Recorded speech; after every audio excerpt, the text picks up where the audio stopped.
Jeremy, welcome back to WanderersTV. It's been a very busy period. It has, Phil. Thank you. Yeah, January has been a whirlwind. A lot's going on, so I'm sure we've got lots to talk about. But the main thing, obviously, is we've had 2 new signings in the academy, so we're really keen just to shine a spotlight on those boys, really. That's a big milestone, isn't it? The first 2 through the door.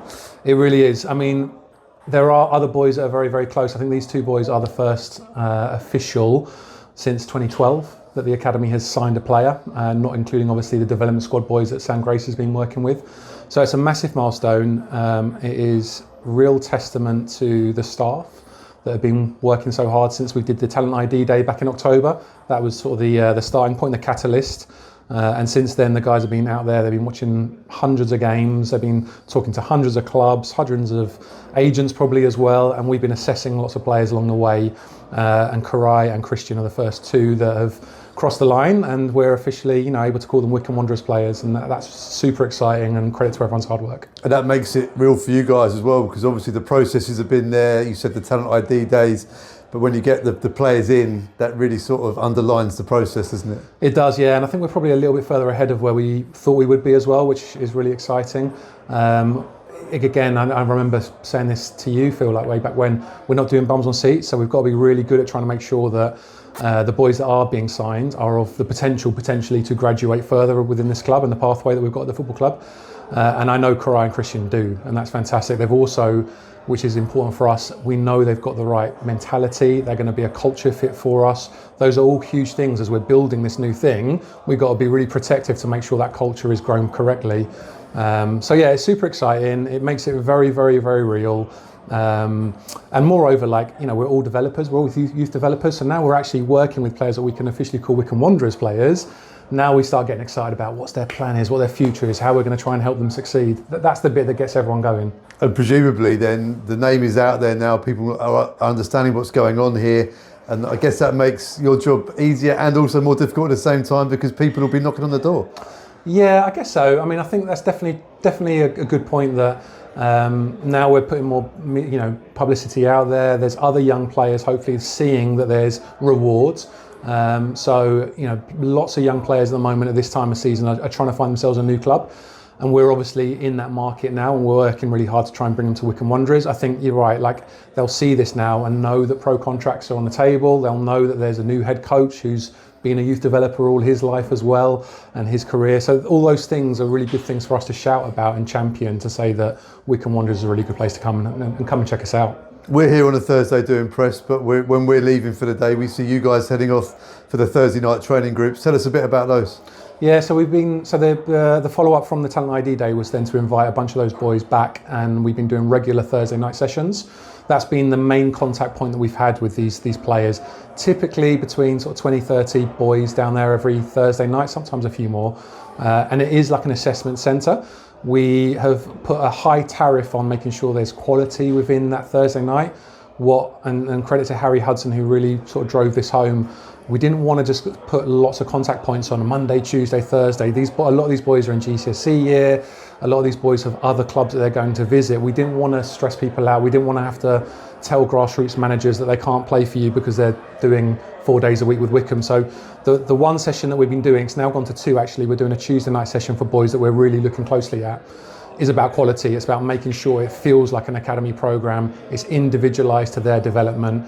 The standards of everything we do through from them walking through the door, helping them with the transport to get to us, registration, picking up the kit, Wycombe kit, the warm-up all the way through to the session, and then picking up a goodie bag at the end, so they've got some nutrition and some hydration to go home with. All those things is around quality, so they know that's how Wycombe Wanderers operates, and we're really there to try and help them fulfil their potential. That's what we've been going after, and the Thursday night's been going great. We're at a point now where I'm hesitant with the language we use, I suppose, but there's definitely a core now of players that we're assessing. We're actually, on the horizon is a camp, residential camp in February that we'll be taking around 20 boys to somewhere else in the country, where we'll be there for 2 nights, 3 days, playing a couple of games against other clubs, which is the first time that we're playing other professional clubs.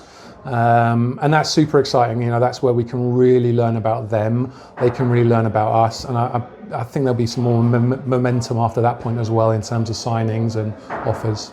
And on top of the players coming in and all the other activity, there's more staff and infrastructure as well being built to accommodate all of this. Yeah, I've been like a full-time recruiter, I think, for the first couple of months since I spoke to you guys. We're up to 10 full-time staff now. That includes inheriting a couple of people that were already at the club. So we're up to 10. I think there's 5 more full-time roles to go that we're advertising for this season.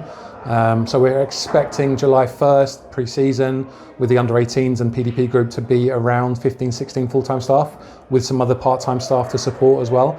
So it's growing really, really quickly. I've actually been off on paternity leave, and actually that was a measure for me because I had absolutely zero worry or stress. The guys have been unbelievable, as I knew they would be. We've got some really high talented people that have done the job previously but have got a real energy and passion for the project that we're doing here.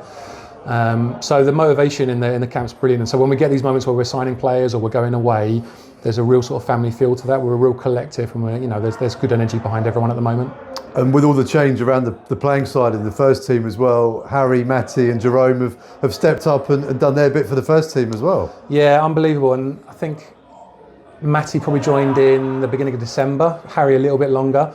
You have a bit of Christmas, then all of a sudden you're with 1 month of being in the job, you're training the first team and taking the game on a Saturday or working with the team on a Saturday to try and earn 3 points at the top of League One, right? So unbelievable development and experience for those guys, and yeah, credit to all 3, but also Sam Grace as well, who is a youth developer as well. Like, they have done an unbelievable job to get 8 points out of 12 before a new head coach comes in. I think anyone would have bit your hand off for that.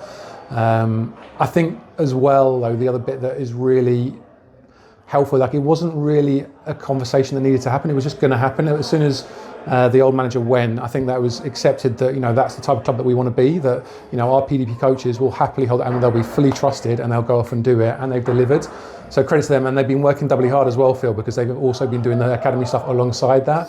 So yeah, they deserve a pat on the back and probably a couple of days off at some point soon. I think the other bit that comes off the back of that as an unintended outcome is that as we're building our program now, we're writing down our curriculums, we're talking about how we transition players from academy to first team. Those guys have had that lived experience firsthand for the last 3 weeks. That's going to be massive when we start putting pen to paper on how we do that and how we bridge the gap from academy to first team.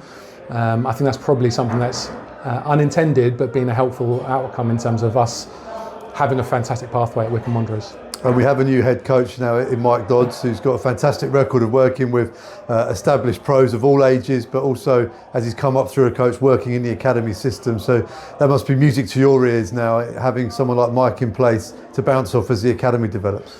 Yeah, 100%. And obviously Mike's only been in a couple of days. We've only had a couple of conversations so far. He's a busy man. But yeah, fantastic impression already. And, it's a small industry in many ways. So you have a couple of conversations and you quickly work out who the good guys are. And I know we've got one in that sense. And again, similar conversation in terms of the nature of the club that we want to be. That was always going to be high on the list in terms of their record of developing youth players. And that was never something that was ever going to be in doubt. So in terms of us, our pathway, our project, we want to be a world-leading academy. We've now got a head coach who's got years and years of experience of developing young players into the very, very top of the game. So we'll be leaning on that naturally, but we also know that when a player does step across that line, they're going to continue to be developed. Their program, their plan will continue to flow throughout. It won't just stop there and then, and all of a sudden they're a first team player and they're not doing development. That won't be what we do. We're developing all the way through. So much work going on around the place. The fans will be wondering what's the next sort of milestone where the fans will be able to understand a bit more about what's going on. Yeah, sure. I think you'll definitely see a few more in the media, a few more appointments happening. We're doing things like looking at accommodation provisions. So we'll be contacting the local community, talking about how we can put some of these boys in host families. We'll have an education partnership quite quickly as well. So there'll be some media stuff around that. They're all really significant milestones. There'll be a few more around the facilities because we're continuing to do work at Harlington, obviously, to try and make sure it's ready for July 1st and our categorisation. And then the next bit, I suppose, is we'll definitely be doing the February and the April half term. So there'll be some really high quality events and I'm sure some good content off the back of that. I think in April, May time, we're expecting the EFL and the audit company called PJAC to be in the building. So as a group of staff, as a leadership team in the academy, we're very much looking at that as a point of time that we know we've got to be ready to impress, have everything in place that needs to be in place. Safeguarding is correct, we've got the right staff structure, the facilities are in order. So we're working really, really hard on that. All being well, touch wood, we then get the news that we have the provisional license for next season as a Cat 4. We've had loads of good noises from the EFL on that front in terms of where we're at now, but we're not being complacent. We're making sure that we're working as hard as we can to be way above and beyond that line anyway, because we're aiming higher than that. So. Well, Jeremy, it's great to get a catch up to what's been going on. So much going on, and I can't wait for our next one. Thanks, Phil. Really appreciate it. Look forward to it.